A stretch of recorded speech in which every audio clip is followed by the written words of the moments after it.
मैं अतुल धाकड़। आज के इस वीडियो में आपको डिस्कस करूंगा थर्मोडायनामिक्स सब्जेक्ट के कुछ और इंपॉर्टेंट टॉपिक, जैसे कि फ्री एक्सपांशन प्रोसेस क्या होता है। उसके बाद हम डिस्कस करेंगे कंट्रोल वॉल्यूम वर्क, जिसे हम ओपन सिस्टम वर्क और फ्लो वर्क भी बोलते हैं। और साथ ही साथ इसी वीडियो लेक्चर में आज हम देखेंगे थ्रॉटलिंग प्रोसेस के बारे में। तो जनरली ये सब चीजें क्या होती हैं, इन चीजों को हम डिटेल में पढ़ने वाले हैं, और वो भी बहुत सिंपल कॉन्सेप्ट के साथ। तो इस वीडियो के एंड तक जरूर बने रहिए।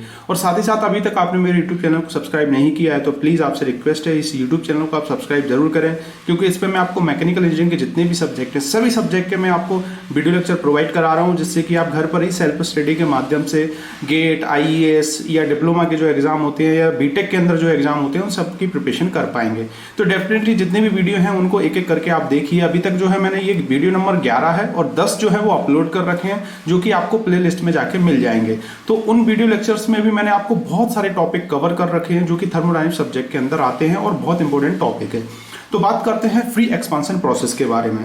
फ्री एक्सपांशन प्रोसेस होता क्या है, जैसे कि मैंने आपको जब रिवर्सिबल और इरिवर्सिबल प्रोसेस के बारे में मैंने आपको बताया था, तो वहां पे मैंने जनरली आपको फ्री एक्सपांशन प्रोसेस जो है वो मेंशन किया था, it is a irreversible process. जो मैंने फ्री एक्सपांशन प्रोसेस आपको बताया था कि वो इरिवर्सिबल प्रोसेस है जनरली, है ना। और जो रिवर्सिबल प्रोसेस है उसमें हमने और भी अदर जो कुछ चीजें हैं वो डिस्कस की थी, तो आप उन वीडियो लेक्चर को जाके देख सकते हैं डेफिनेटली। तो इसको सबसे पहले हम एक डेफिनेशन की मदद से समझते हैं, देन उसके बाद मैं आपको एग्जांपल दूंगा। The expansion of gas against vacuum is known as free expansion process. It is a very fast process. It is also dependent upon which types of gas we can use, है ना। तो generally expansion मतलब होता है expand होना, generally gas का expand होना, है ना। तो जनरली जो गैस होती है उसमें एक ये नेचर होता है कि अगर आप उसको किसी रूम के अंदर छोड़ देंगे तो क्या होगा, वो जनरली एक्सपांड होगी, है ना तो वो कोई वर्क करती बेसिकली, और जनरली ना वहां पे उसमें हमें कुछ हीट देने की नेसेसरी होती। तो जनरली ये जो है इसी प्रोसेस को हम फ्री एक्सपांशन प्रोसेस बोलते हैं। मतलब बिल्कुल जो फ्रीली है जनरली, इस पर ना तो आप कोई एफर्ट डाल रहे हो, ना इस पर कोई आप वर्क कर रहे हो, ना इसको कोई एनर्जी दे रहे हो जनरली। तो जनरली फ्री मैनर में जो है ये परफॉर्मेंस अपना परफॉर्म कर रही है विद द हेल्प ऑफ जो भी उसके मॉलिक्यूल हैं उनकी एनर्जी के अकॉर्डिंग, ठीक है। तो expansion of gas against vacuum, अगर मैं आपको एक एग्जांपल की मदद से अगर मैं समझाऊं, तो जैसे कि पूरा जो है ये क्लोज कंटेनर है। इस कंटेनर को मैंने दो भाग में बांट रखा है, एक भाग जो है ए और दूसरा है बी, ठीक है। तो पहले भाग जो है ए में मैंने गैस जो है कुछ गैस इसमें फिल कर रखी है, ठीक है। और यहां पर जो है मैंने इसको क्लोज कर रखा है, और यहां पर मैंने कुछ बल्ब लगा रखा है ना। जैसे ही मैं इस बॉल को ओपन करूंगा तो यहाँ पे कुछ छोटे छोटे यहाँ पर इस टाइप से जो है छेद बने हुए हैं, होल्स, वो खुलेंगे जनरली, है ना। और यहाँ पर पूरा वैक्यूम है जनरली, कुछ भी नहीं है मतलब यहाँ पर। तो अब मैं क्या करूंगा, ये पूरा बिल्कुल सील्ड है एक तरीके से। तो जैसे ही मैं इस जो बॉल्ब है इसको ओपन करूंगा तो ये गैस जो है, गैस में क्या है जनरली कंप्रेस फॉर्म में गैस है जनरली, और वो करेगी क्या, उसके मॉलिक्यूल्स जो है उसके एनर्जी जो है वो क्या करेंगे, यहां से निकलने की कोशिश करेंगे। तो जनरली जैसे ही मैं खोलूंगा तो ये इस टाइप से यहाँ पे पूरे में फैल जाएगी गैस, ठीक है। तो इसी को हम बोलते हैं फ्री एक्सपांशन प्रोसेस। तो यहाँ पर आपने कुछ वर्क नहीं किया जनरली, बेसिकली सिर्फ बॉल जो है उसको ओपन किया, है ना। तो ये जो प्रोसेस है उसमें जो गैस है, गैस में जो एनर्जी है वो अपने आप ही जो है उसके मॉलिक्यूल्स जो है वो क्या हुए, एक तरीके से फ्रीली मूव करना स्टार्ट हो गए, और इसमें जनरली वो फैल के चले गए, ठीक है। और इसके जो वैक्यूम है, जो इसका ये वॉल्यूम है, इसको ऑक्यूपाई कर लेंगे। तो इस टाइप की प्रोसेस को हम फ्री एक्सपांशन प्रोसेस बोलते हैं जनरली। यहां पर अगर आप देखेंगे तो ये जो बॉल्ब है या ये जो होल है और ये जो गैस के मॉलिक्यूल्स हैं, अगर इससे टकराएंगे तो फ्रिक्शन जो है, फ्रिक्शन यहाँ पे जनरली होगा। तो मैंने आपको बताया था इरिवर्सिबल जो प्रोसेस होती है उसमें फ्रिक्शन जो है वो one of the main causes होता है इरिवर्सिबल बनाने के लिए। किसी भी प्रोसेस को इरिवर्सिबल अगर आपको देखना है तो वहां पर फ्रिक्शन जनरली डेवलप होगा, ठीक है। तो वैसे ही जो है ये it is also a irreversible process. तो पूछा जाता है जनरली, बहुत सारा जो क्वेश्चंस होते हैं उसमें पूछते हैं कि जो इरिवर्सिबल प्रोसेस है उसका एग्जांपल दीजिए। इसे हम बोलते हैं फ्री एक्सपांशन प्रोसेस को हम इरिवर्सिबल प्रोसेस बोलते हैं। और इसके अंदर जो है ना तो हम कोई हीट दे रहे हैं, ठीक है, मतलब आप बाहर से कोई हीट नहीं दे रहे ना इसमें, और ना ही इसमें आपको कोई वर्क मिल रहा है जनरली, कोई आप ना तो किसी डिवाइस में लगा के इसको वर्क प्रोड्यूस कर रहे हैं। तो जो Q है वो भी जीरो होता है, W है वो भी जीरो होता है। सिर्फ अगर मैं बात करूं जैसे कि इसकी एंथैल्पी की बात करूं तो H1 और H2 इक्वल टू हो जाएंगे, ठीक है। इंटरनल एनर्जी की अगर हम बात करें तो U1 U2 इक्वल हो जाएंगे, या फिर अगर मैं टेम्परेचर की बात करूं T1 इक्वल टू T2, ये सभी चीजें जो प्रॉपर्टीज हैं जनरली, जो प्रॉपर्टीज ऑफ गैस हैं वो इक्वल हो जाएंगे। मतलब यहाँ पर अगर U1 है तो यहाँ पर U2 हमने मान लिया, लेकिन दोनों जो है वो इक्वल रहेंगे, चेंज नहीं होंगे, सेम टू सेम टेम्परेचर जो है वो इक्वल हो जाएंगे। तो ये जो प्रोसेस है जनरली इसे हम नॉन क्वेसी स्टैटिक प्रोसेस भी बोलते हैं। मैंने क्वेसी स्टैटिक प्रोसेस के बारे में आपको बताया था, it is perform in a very slow manner generally, है ना। तो ये आपका हो गया quasi non quasi static process, और it is a very highly irreversible process generally, ठीक है। तो ये जो प्रोसेस है आपकी इरिवर्सिबल प्रोसेस होती है। तो होप आपको ये चीज समझ में आ गई होंगी। इससे भी जनरली एक आध नंबर का क्वेश्चन आ जाता है, पूछ लेता है कि जो प्रॉपर्टीज हैं उसमें क्या चेंजेस होते हैं, या फिर इसमें आपको हीट ट्रांसफर, वर्क ट्रांसफर की वैल्यू क्या होती है। तो जनरली ऑलवेज जीरो, और होगा क्या इसमें जनरली गैस अगेंस्ट वैक्यूम, या आप और भी कोई चीज ले सकते हैं जो कि जनरली एक्सपांड हो और डिस्ट्रीब्यूट हो जाए, ठीक है। तो इस टाइप की प्रोसेस को हम बोलते हैं फ्री एक्सपांसन प्रोसेस। तो होप आपको ये चीजें समझ में आ गई होंगी। अब हम बात करेंगे कंट्रोल वॉल्यूम वर्क, इसे हम ओपन सिस्टम वर्क भी बोलते हैं। क्लोज सिस्टम वर्क मैं आपको ऑलरेडी अच्छे से बता चुका हूं, उसके लिए मैंने आपको वर्क ट्रांसफर की बहुत सारी प्रोसेस मैंने ऑलरेडी डिस्कस कर रखी है। देन उसके बाद मैंने आपको हीट ट्रांसफर की भी प्रोसेस डिस्कस कर रखी है, जो कि आपका क्लोज सिस्टम के लिए, जो कि नॉन फ्लो है, और जनरली ये आपका फ्लो के लिए होगा। तो ओपन सिस्टम वर्क क्या होता है मैंने ऑलरेडी आपको बताया था। ओपन सिस्टम की अगर हम बात करें तो मास और energy both can cross the boundary, है ना। तो जैसे कि अगर मैं बात करूं, ये मेरे पास सिस्टम है, इस टाइप का एक मेरे पास सिस्टम है ना। तो यहां से कंटिन्यूअस जो है वो वाटर आ रहा है, और यहां से कंटिन्यूअस जो है वो वाटर निकल रहा है कंटिन्यूअस, यहां से आ रहा है और यहां से निकल रहा है, ठीक है। और यहाँ पे जो भी है, जैसे कि हमने यहाँ पर टरबाइन लगा रखा है, तो ये टरबाइन जो है वो रोटेट हो रहा है, और वो हमें कुछ सम काइंड्स ऑफ एनर्जी प्रोड्यूस करके दे रहा है। तो ये जो है आपका ऐसे बोलेंगे हम ओपन सिस्टम, इसलिए हम इसे बोलते हैं फ्लो वर्क, क्योंकि इसमें जो मास इंटर हो रहा है और लीव हो रहा है ना, तो वो कंटिन्यूअसली जो है वो फ्लो होता रहेगा, इसलिए हम इसे ओपन सिस्टम वर्क बोलते हैं। या इसे हम कंट्रोल वॉल्यूम जो है वो कंट्रोल रहेगा जनरली। वॉल्यूम आप चेंज नहीं कर रहे हो, है ना। वॉल्यूम चेंज करोगे तो सिस्टम चेंज हो जाएगा, लेकिन वो फिक्स रहेगा जनरली। तो इसे हम बोलेंगे ओपन सिस्टम वर्क। अब open system and close system जो वर्क है उनमें डिफरेंस होता है जनरली, और इसके एग्जांपल हम देखें तो एयर कंप्रेशर, है ना। आप अगर टरबाइन की बात करो, कंप्रेशर की अगर बात करो, मैं ऑलरेडी बता चुका हूं जब मैंने आपको सिस्टम के बारे में अच्छे से एक्सप्लेन किया था। तो ये जो आपका ओपन सिस्टम है, ओपन सिस्टम जनरली हमें जो वर्क होता है ये कंजर्वेशन ऑफ मास पे फॉलो करता है ना, इस चीज को ध्यान रखना आप, कंजर्वेशन ऑफ मास, है ना, मास इंटर एंड मास आउट, ठीक है। और इसमें भी स्टेडी स्टेट होता है और एक अनस्टेडी स्टेट होता है, उन दोनों चीजों को भी बारे में मैं आपको बताऊंगा। तो सबसे पहले हम बात कर लेते हैं कि फ्लो वर्क क्या होता है जनरली। तो ये ओपन सिस्टम के लिए हमेशा हम फ्लो वर्क को डिफाइन करते हैं। तो फ्लो वर्क होता क्या है, सबसे पहले मैं वो चीज आपको एक्सप्लेन करूंगा। What is flow work? Flow work is nothing, the work transfer involved is causing the fluid element either to enter and leaving the control volume. तो ये जो है हमारा कंट्रोल वॉल्यूम है, अगर इससे जो भी फ्लूइड है वो इंटर करेगा एंड लीव करेगा कंटिन्यूसली, तो उसे हम बोलेंगे फ्लो वर्क। और फ्लो वर्क जो है जनरली डिफाइन होता है ओपन सिस्टम के लिए, क्लोज सिस्टम के लिए नहीं होगा, क्योंकि वहां पे जो है मास जो है वो फिक्स होता है, ऑलरेडी मैंने आपको बता रखा है। तो इसमें हम बात करेंगे the work transfer involve in causing the fluid element either to enter and leave the control volume, ठीक है। और इसके लिए जनरली अगर हम वर्क डिफाइन करें तो W=PV होता है। तो आपने ये बहुत बार देखा होगा, है ना। वॉल्यूम चेंज नहीं होगा, है ना, क्योंकि कंट्रोल मास ये जो है आपका कंट्रोल वॉल्यूम है, ठीक है। अगर वॉल्यूम जो चेंज होता तो वहां पे जो वर्क होता वो आपका इस टाइप से होता, ऑलरेडी मैंने आपको बताया था, है ना। तो यहाँ पर जो वॉल्यूम है वो आपका वो चेंज नहीं होगा। तो इसलिए ये जो प्रोसेस होगी इसे हम बोलेंगे, ये वर्क ट्रांसफर जो होगा ये आपका होगा ओपन सिस्टम के लिए। तो ओपन सिस्टम के लिए वर्क जो है W=PV से हम रिप्रेजेंट करते हैं। वेरी इंपॉर्टेंट, बहुत बार ये पूछा भी जाता है कि क्लोज सिस्टम के लिए वर्क क्या होगा, ओपन सिस्टम के लिए वर्क क्या होगा, कैसे आप डिफाइन करोगे। तो होप आप इन चीजों को समझ पाए होगे। तो इस इक्वेशन को जो है आप नोट कर लीजिए। अब इसके बाद हम बात करेंगे कि जो आपका, अब यहां से अगर हम मास फ्लो कर पा रहे हैं तो जनरली हम मास फ्लो रेट जो है यहाँ पे डिफाइन करते हैं, ठीक है। होप आपको समझ में आया होगा। मास फ्लो रेट आपने ये टर्म भी बहुत बार देखी होगी। तो ये सिर्फ ओपन सिस्टम के लिए होगा, क्योंकि मास जो है इसमें इंटर हो रहा है और लीव हो रहा है, तो इसलिए ये टर्म जो है यहाँ पे आती है मास फ्लो रेट, है ना, जैसे हम m डॉट से डिनोट करते हैं, ठीक है।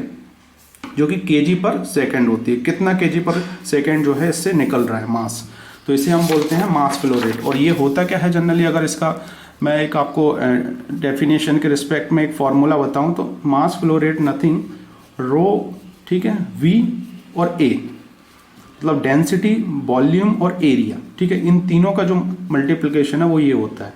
और जब हम इंटीग्रल करेंगे तो यहाँ पे हम इस टाइप से लिखेंगे, है ना, रो यहाँ पर वी और डी ए, स्मॉल एरिया के लिए अगर आप डिफाइन कर रहे हो तो इस टाइप से इसको आप लिखते हो मास फ्लो रेट, ठीक है, तो ये फिक्स होता है। तो कंजर्वेशन ऑफ मास की अगर मैं बात करूं तो इसमें इसके अकॉर्डिंग क्या होता है, mass flow rate in equal to mass flow rate out.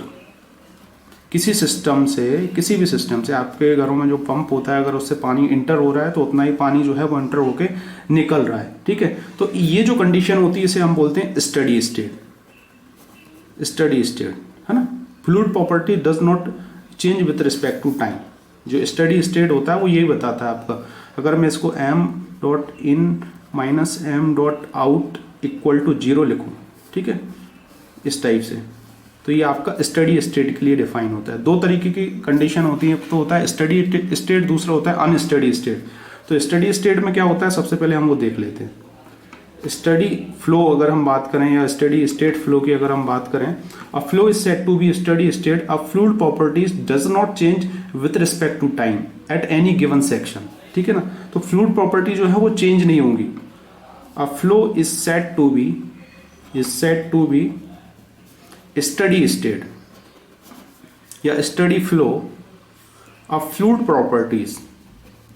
Fluid properties कौन कौन सी होंगी, जैसे कि हम बात करें आपकी ये डेंसिटी की अगर हम बात कर लें या वॉल्यूम की अगर हम बात कर लें, तो ये जनरली चेंज नहीं होंगी इसमें स्टडी स्टेट के लिए। Does not vary with respect to time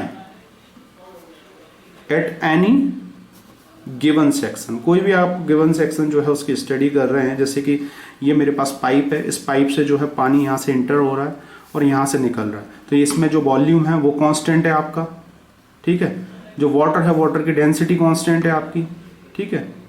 और भी बहुत सारे पैरामीटर्स जो हैं वो आपके सेम रहेंगे, तो कुछ भी चेंज जो है नहीं होगा। तो fluid property does not vary with respect to time is known as the steady state. अगर चेंज हो रहा है ना, मतलब मास इंटर और मास लीविंग जो है वो जनरली अलग अलग है ना, तो इसको हम जनरली बोलते हैं अनस्टडी। तो इस चीज को भी आप डिफाइन कर लीजिएगा, अनस्टडी। तो अनस्टडी में जो क्या होगा, mass enter not equal to mass outlet.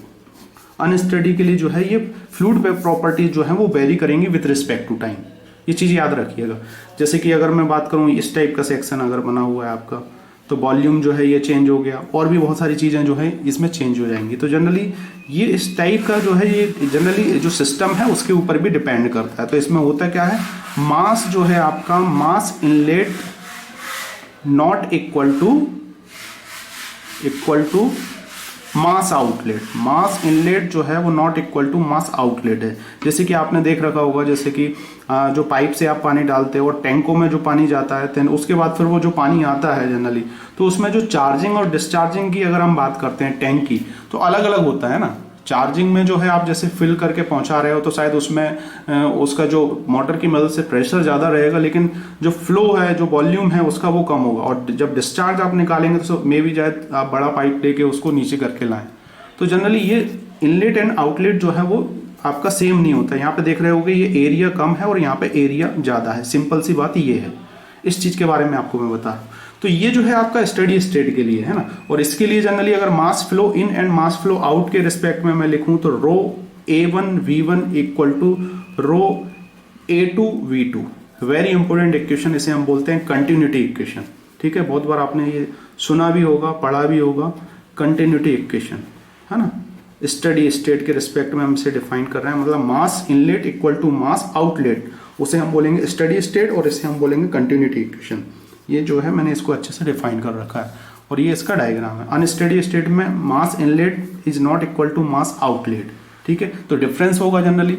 और इसका एग्जांपल जैसे कि मैंने आपको टैंक बताया, टैंक को चार्जिंग एंड डिस्चार्जिंग करेंगे तो जनरली होगा क्या, जैसे कि अगर ये इक्वल नहीं होगा तो बीच में क्या होगा, यहाँ पर मास एक्यूमुलेटेड होगा जनरली। तो यहाँ पर इसके लिए होगा m इन, ठीक है, minus m out equal to dm upon d tau. Rate of accumulation इसे हम बोलते हैं, कितना रेट ऑफ एक्यूमुलेशन हो रहा है, क्योंकि एरिया अलग है तो कुछ ना कुछ जो है एक्यूमुलेशन होगा, तो इसे हम बोलते हैं रेट ऑफ एक्यूमुलेशन। कितना एक्यूमुलेट हुआ जनरली, ठीक है। सिंपल से अगर मैं एग्जांपल की बात करूं, आपके पास बैंक अकाउंट है, ठीक है, बैंक अकाउंट में आपने कुछ पैसा डाला, ठीक है, देन उसके बाद आपने फिर वो डालने के बाद ये आपकी सैलरी आई जनरली, जैसे कि आपके पास सैलरी आई आपके बैंक के, आपने तुरंत निकाल ली, फिर सैलरी आई अगले मंथ, फिर आपने निकाल ली, फिर सैलरी आई, फिर आपने निकाल ली। तो ये स्टडी स्टेट को डिफाइन कर रहा है। गुड एग्जांपल की मदद से मैं आपको बता रहा हूँ, ये आपका जो है बैंक अकाउंट है, ठीक है, यहाँ पे आपकी सैलरी आती है, ठीक है, ये 10,000 सैलरी आती है। अब आपकी महीने को जो है 5 तारीख को सैलरी आई, तो आपने निकाल लिया 5 तारीख को और उसको खर्च कर दिया। लेकिन ये हो गया आपका स्टडी स्टेट जो कि इसको डिफाइन करेगा। लेकिन अगर आप जो है आपको ने 5,000 में से 2,000 निकाले, 3,000 निकाले, ठीक है, तो उसमें क्या होगा, कुछ जो है वो सेव रहेगा। तो सेव रहेगा मतलब एक्यूमुलेशन, एक तरीके से स्टोर कर रहे हो आप, तो वही चीज होगा, कुछ ना कुछ जो है वो ज्यादा रहेगा। अब ये किसके कारण हो रहा है, आप जितना डल रहा है उतना नहीं निकाल पा रहे, या आपको जितना डाला है उससे ज्यादा आपको चाहिए, तो इसको हम बोलते हैं अनस्टडी। बहुत सिंपल, ये आपको कहीं कॉन्सेप्ट नहीं मिलेगा, तो होप आप इसको एंजॉय कर पा रहे होंगे। मैं बहुत सारे कॉन्सेप्ट आपको देने की कोशिश कर रहा हूँ जिससे कि जो है आप इन सब चीजों को समझ पाए।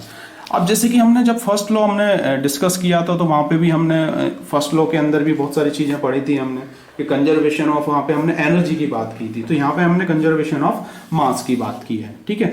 और फर्स्ट लॉ के अंदर जो है हमने कुछ, आपने देखा होगा, वो क्लोज सिस्टम के लिए था, और वहाँ पे हमने d Q equal to d E plus d W हमने इक्वेशन लिखी थी, है ना। मैं लिख देता हूँ यहाँ पर, हमने जो है इस टाइप से इक्वेशन लिखी थी, ठीक है, D E plus d W. ये था आपका हीट ट्रांसफर, ये वर्क ट्रांसफर, ये एनर्जी था सम काइंड ऑफ, है ना। इस टाइप की इक्वेशन लिखी थी। लेकिन अगर हम बात करें स्टडी स्टेट फ्लो के लिए, है ना, फ्लो एनर्जी इक्वेशन मतलब ये ओपन सिस्टम के लिए, तो यहां पर जनरली हम स्टडी स्टेट फ्लो इक्वेशन का यूज करते हैं। यहां पर हमने जो है ये क्लोज सिस्टम के लिए था जनरली, क्लोज सिस्टम और नॉन फ्लो, है ना, नॉन फ्लो जिसमें फ्लो नहीं हो रहा है मास, नॉन फ्लो, मास फिक्स है, ये मैं ऑलरेडी आपको फर्स्ट लॉ में बता चुका हूं। लेकिन अगर इसकी मैं बात करूं तो ये ओपन सिस्टम के लिए जिसमें फ्लो होगा, तो यहां पर हम स्टडी स्टेट जो स्टडी फ्लो एनर्जी इक्वेशन का यूज करते हैं, ठीक है। शायद आपने ये भी पढ़ रखा होगा, it is nothing H1 plus जो एंथैल्पी है ना, V1 का square upon 2 plus GZ1 plus DQ जो है आपका वर्क डन, है ना, equal to H2 plus V2 का square upon 2 plus GZ2 plus DW upon d tau. इसको जनरली हम बोलते हैं, आप ऐसा बोल सकते हो कि ये जो है आपका ओपन सिस्टम के लिए जो कि फ्लो वर्क है उसके लिए आप फर्स्ट लॉ इसको बोल सकते हो जनरली। क्या है, ये जो प्रॉपर्टीज हैं ये आपकी इनलेट की हैं और ये प्रॉपर्टीज आपकी आउटलेट की हैं जनरली, ठीक है।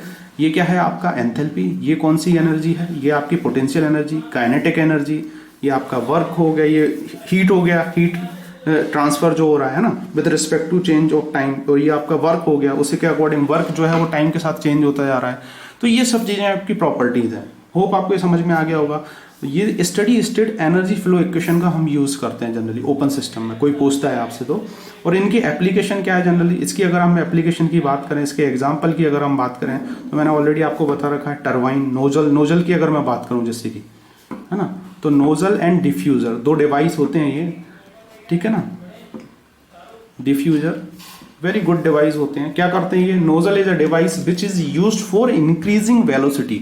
आपने देख रखा होगा जो नोजल है इस टाइप का बना होता है, एक तरफ से कम एक तरफ से ज्यादा, है ना। घरों में हम जो नलों के पानी को जो है जनरली उसके आगे जो हम लगाते हैं, है ना, और उसमें आप देखते होगे यहाँ पर आपने पाइप लगाया तो क्या करेगा, वो प्रेशर को बढ़ा देता है ना, इंक्रीज कर देता है, वेलोसिटी को इंक्रीज कर देता है, सॉरी प्रेशर कम होगा लेकिन वेलोसिटी आपकी इंक्रीज होगी।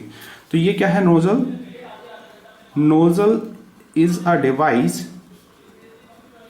which is used for increasing के लिए मैं साइन बना देता हूं इस टाइप के, increasing velocity due to reduction of pressure reduction होगा, ये चीज याद रखना, due to reduce of pressure, ठीक है ना।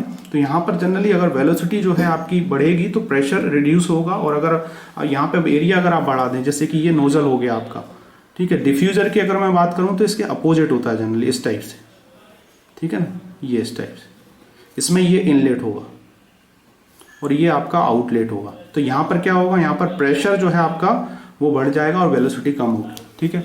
तो इन जो कॉन्सेप्ट है मैं आपको बता रहा हूँ कि वेलोसिटी बढ़ेगी तो प्रेशर घटेगा या प्रेशर बढ़ेगा तो वेलोसिटी घटेगी, इसको भी आप अच्छे से एक बार पढ़ लीजिएगा। सभी चीज़ें कवर करना मुझे पॉसिबल नहीं है, तो मैं बेसिक कॉन्सेप्ट आपको दे रहा हूँ, ठीक है। तो होप आपको ये समझ में आ गया होगा। और इसमें हम ये जो यहाँ पर जो है आपको ना तो ये कोई आपको वर्क प्रोड्यूस करके देते हैं ये डिवाइस, है ना, इस टाइप के डिवाइस नहीं है जो कि आपको वर्क प्रोड्यूस करके देंगे। जनरली ये जो वेलोसिटी है उसको इंक्रीज करते हैं, ठीक है।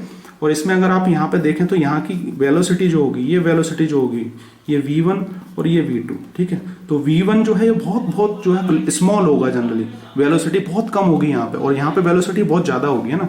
तो v2 जो है हम निकालते हैं, इसके लिए बहुत इंपॉर्टेंट एक फॉर्मूला होता है h1 माइनस h2, ये √2 h1 minus h2। h1 h2 क्या है, ये एंथैल्पी, एंथैल्पी इस सेक्शन पे और एंथैल्पी आपकी इस सेक्शन पे, ठीक है ना। इस पे भी बहुत सारे क्वेश्चंस आपको पूछ लिए जाते हैं। h1 की वैल्यू h2 की वैल्यू दे देगा और बोलेगा v2 का जो है वैल्यू निकालिए। तो होप आपको ये समझ में आ गया होगा। इसकी यूनिट जूल पर केजी हम जो है इसमें निकालते हैं। तो ये नोजल हो गया, ये आपका डिफ्यूज़र हो गया, ठीक है। डिफ्यूज़र जो है नोजल का अपोजिट होता है, ये वेलोसिटी को डिक्रीज करता है, ये वेलोसिटी को इंक्रीज करता है। और जनरली इस सेक्शन पे हम नहीं फोकस करते क्योंकि बहुत कम वेलोसिटी होगी यहाँ पे, और यहाँ पे वेलोसिटी ये बढ़ा के देगा, इसलिए हम इसको फोकस करते हैं। तो होप आपको ये चीज़ समझ में आ गई होगी, ठीक है ना। तो बहुत इंपॉर्टेंट चीज़ मैंने आपको बताई। दूसरी चीज़ जो है ये टरबाइन और कंप्रेसर के बारे में आपने सुना होगा, टरबाइन एंड कंप्रेसर, ठीक है। ये सभी जो है ये आपके क्या हैं, सभी जो है ओपन सिस्टम हैं, है ना। तो टरबाइन क्या है, एक तरीके से एक मशीन है जो कि प्रोड्यूस करता है कंटिन्यूस वर्क, और टरबाइन जो है ये आपका पॉजिटिव डिवाइस है। इस चीज़ को ध्यान रखना, ये नेगेटिव डिवाइस है। क्यों, क्योंकि जो टरबाइन है आपको वो वर्क प्रोड्यूस करके देता है, लेकिन कंप्रेसर क्या है, कंप्रेसर पे आप वर्क देते हो जब भी वो कंप्रेस करता है और आपको एयर प्रोड्यूस करके देता है ना। तो जनरली इसमें अगर हम वर्क डन निकालें तो इसके जो फॉर्मूले होते हैं वो WT = H1 माइनस H2, कुछ नहीं होता, बस ये जो आपकी एंथैल्पी चेंज हो रही है वो हो रही है ना। तो ये एंथैल्पी कौन सी है, ये वाली है आपकी इनलेट वाली और ये आउटलेट वाली। लेकिन अगर मैं बात करूं कंप्रेसर की तो यहाँ पे क्या होगा, H2 माइनस H1, उल्टा हो जाएगा। क्यों होगा, क्योंकि ये आपका जो है ये पॉजिटिव डिवाइस है, ये आपका नेगेटिव डिवाइस है। इस पे हम जो है वर्क लेते हैं इससे, और इस पे हम वर्क देते हैं, तो इसलिए अपोजिट इनके फिनोमिना होते हैं। तो होप आपको ये सारी चीज़ें समझ में आ गई होंगी, ठीक है। और यहाँ पर भी हम किलो जूल पर केजी इसकी यूनिट रख के सब चीज़ें कैलकुलेशन करते हैं। तो बहुत सिंपल मैंने कोशिश किया है मैंने आपको समझाने की। एक और टॉपिक जो है इसको कवर करता हूँ मैं, थ्रॉटलिंग प्रोसेस क्या होती है, इसी के अंदर आएगा। It is also a irreversible process, ठीक है। तो थ्रॉटलिंग प्रोसेस नहीं होती है, एक तरीके से एक बॉल होता है, हम ऐसा बोल सकते हैं। It is a irreversible process भी आप बोल सकते हो इसको generally. A process in which sudden reduction in pressure में ऑब्टेन, ठीक है। तो एक इस टाइप की प्रोसेस होती है जिसमें आप जो है सडन आपको प्रेशर में आपको क्या चाहिए, रिडक्शन चाहिए। इस टाइप की प्रोसेस को हम बोलते हैं throttling process. It is also a irreversible process. ये जो है ये भी एक तरीके से इरिवर्सिबल प्रोसेस है। होता क्या है इसके अंदर, सेम टू सेम वही होता है जैसे कि आपने डैम वगैरह या इन सब चीज़ों में देख रखा होगा। जैसे कि अगर मैं एक सिस्टम बनाऊँ इस टाइप से, है ना, इस सिस्टम में मैंने यहाँ पे जो है वॉल्व लगा रखे हैं, और यहाँ पर मैंने बहुत सारा जो है पानी फिल कर रखा है, या जो भी आप गैस फिल करो, जैसे ही खोलोगे तो ये क्या होगा, डिस्ट्रीब्यूट होगा इस टाइप से। तो यहाँ पे एक थ्रॉटलिंग जो है एक बॉल्व लगा होता है जनरली, जिसे हम पोरस प्लग भी बोलते हैं, ठीक है। तो इसका यही काम होता है, ये क्या करता है, इसको रिलीज करता है। तो यहाँ पे देख रहे होगे यहाँ पे प्रेशर कितना ज़्यादा है, बहुत ज़्यादा प्रेशर है, ठीक है। तो आपने यहाँ पे इसकी मदद से रोक के रखा हुआ है। थ्रॉटलिंग जो है इस टाइप की प्रोसेस होती है, और जैसे ही खोलोगे तो ये क्या होगा, रिलीज होता आएगा, है ना। प्रेशर जो है इसमें सडन रिडक्शन होता जाएगा। बेसिकली इस चीज़ को हम बोलते हैं थ्रॉटलिंग प्रोसेस। जनरली एक तरीके का एक बॉल्व होता है, आप बोल सकते हैं एक तरीके से एक इस टाइप का एक प्रोसेस होती है जिसको हम बनाते हैं और जिसको हम कंट्रोल करके रखते हैं ना। तो a process in which sudden reduction in pressure में बी ऑब्टेन, ठीक है। इसे इसमें भी वर्क डन जीरो होता है और हीट ट्रांसफर जीरो होता है, दोनों चीजें इसमें जीरो होंगी। हाँ, H1 = H2 आपको जो है मिलेगा, मतलब जो आपकी एंथैल्पी है, और एंथैल्पी क्या होता है, U + PV। एंथैल्पी जो होता है वो आपका internal energy plus summation of pressure and volume product is known as enthalpy. मैं ऑलरेडी आपको बता चुका हूँ। तो होप आपको थ्रॉटलिंग प्रोसेस भी समझ में आ गया होगा कि एक इस टाइप की प्रोसेस जिसमें हमें सडन रिडक्शन ऑफ प्रेशर हमें चाहिए, है ना, हमें प्रेशर ज़्यादा नहीं चाहिए, सडन रिडक्शन हमने कर दिया, प्रेशर को रोक दिया एकदम, ठीक है ना, इसको हम बोलते हैं थ्रॉटलिंग प्रोसेस एक तरीके से। और ये जो थ्रॉटलिंग प्रोसेस है ये किसके कारण पॉसिबल हो पाता है? एक पोरस प्लग होता है जिसको हम ऑफ कर दें, है ना, धीरे धीरे करके अगर स्लो करें, है ना, जैसे कि डैम में आपने देख रखा होगा, डैम के पीछे वाला जो पोर्शन है उसमें बहुत सारा पानी भरा है और आप एकदम उसको रोको और धीरे धीरे खोलो, तो क्या कर रहे हो आप, उसके एकदम जो है उसके प्रेशर बहुत ज्यादा है पीछे, लेकिन उसको आप स्लो करके रिडक्शन कर रहे हो। तो इस टाइप के प्रोसेस को हम थ्रॉटलिंग प्रोसेस कहते हैं। होप आपको ये वीडियो लेक्चर अच्छा लगा होगा। Thank you for watching this video lecture. और अब मैं जो है आपको और कुछ इंपॉर्टेंट लेक्चर देने वाला हूं, तो प्लीज़ इस यूट्यूब चैनल को आप सब्सक्राइब जरूर करें, लाइक करें अगर आपको अच्छा लगता है और मुझे सपोर्ट करें। Thank you for